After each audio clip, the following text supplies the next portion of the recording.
Okay. Alright, so back with you on the 01 Sentra. Again, not cranking issue. Basically just turn the switch and nothing happens. And you can kind of hear what I think is a starter solenoid pop, but no cranking noise whatsoever. Battery's great, alternator's great. So what we're going to do is we got a starter and a starter solenoid both, and so we drove the car up on the jack stand, and there's just not enough height there, especially with a creeper, to be able to get under it. So we did go ahead and get jack stands, went up a little higher, and I'll actually take you under the car from the hood back.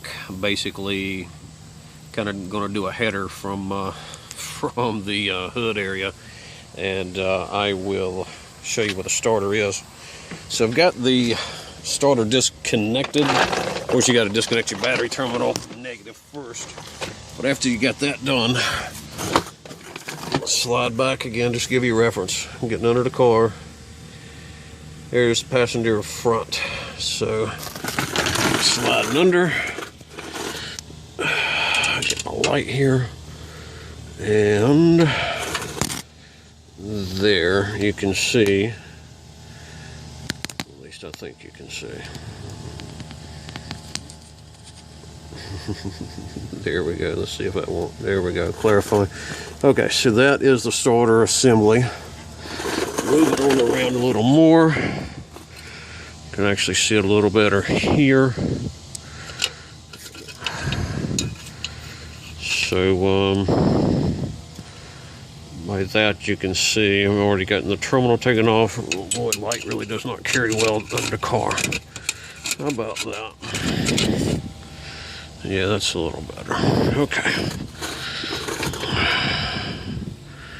Okay, so as you can see here, I got the terminal taken off. The power actually is just a pinch and release. I thought it might actually take a screwdriver, but it doesn't. So the connector from the battery, which is the little gray one here, just pinch and release. Nut, in my case, I think this was a 12 to get this off, and then we actually got to find where it's attached to the engine frame and get that those two bolts about 180 degrees, one on top, one on the bottom, removed. So that's what we're doing next.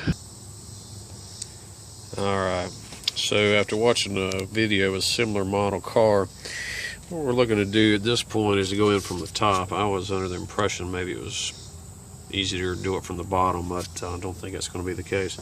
So we're going to go ahead and get this electrical connector removed and move basically the stuff out of this area out of the way. The air cleaner and so on. Air cleaner is also held on here by this little gold screw. So we're going to try to get this stuff out of the way, lean back, and then should be able to get to the two bolts down in toward the engine area and get those removed and get the starter out. Okay, so getting to the starter area, I'm going to have to basically take the air cleaner assembly out. So we got that lifted up, just about to remove it. Have to actually pop the top, and there are two gold screws on the inside, so we're going to remove those, and we'll see if we can't get this set out of the way.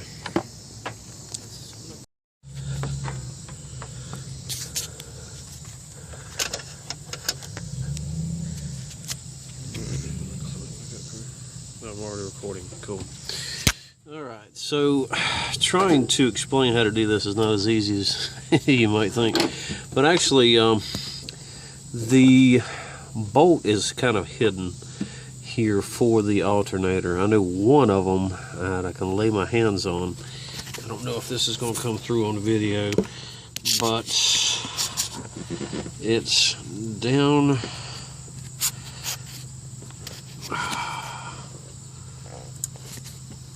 I'm not going to be able to find it, of course. Right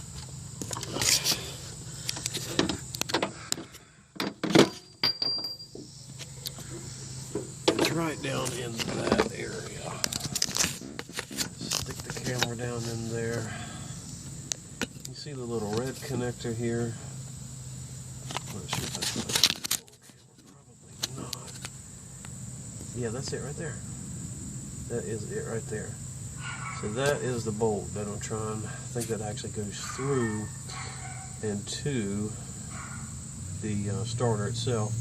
And then there's going to be one more. So we're going to get that one knocked out and try to find the second one. Alright, so to make reaching the bolts down in here to get to the starter easier, go ahead and pull this guy out. I've already released the hose clamp, and I'm going to go ahead and get some pliers and pinch and release this. That may be all we need to do, but yeah, it's just too much of a hassle to try to get in there with this piece just being lifted up. You can get in there, but you can't hold that and have two hands do other stuff, so it's going to go away.